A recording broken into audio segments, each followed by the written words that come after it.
श्री स्वामी समर्थ. कसे आहात सगळे? मजेत ना? तर चला, आज खूप दिवसानंतर गोड खायची इच्छा झाली होती, म्हणून म्हटलं काहीतरी करून बघावं. पहिल्यांदाच करते, कसं होईल माहिती नाही. 2-4 खोबऱ्याच्या वाट्या घेतल्या, त्याला किसून घेतलं. ते थोडंसं जाडसर राहिलं म्हणून मिक्सरला त्याचा बारीक किस करून घेतला. किस केलेलं खोबरं, दूध पावडर, दूध आणि पिठी साखर घेतली. लगेचच कढईमध्ये 2 चमचे तूप टाकलं आणि बारीक केलेला किस टाकून घेतला. त्याला 2-3 मिनिटं इकडून तिकडून पलटून घेतलं.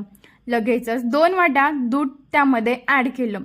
ते मिश्रण एकजीव करून घेतलं आणि नंतर त्यामध्ये पिठी साखर घालून घेतली. त्याला पण 2-3 मिनिटं मस्त शिजवून घेतलं. लगेचच त्यामध्ये दूध पावडर सुद्धा घालून घेतली आणि प्लेटला तूप लावून मस्त मिश्रण त्यावर थोपून घेतलं आणि त्याच्या मस्त अशा वड्या पाडून घेतल्या.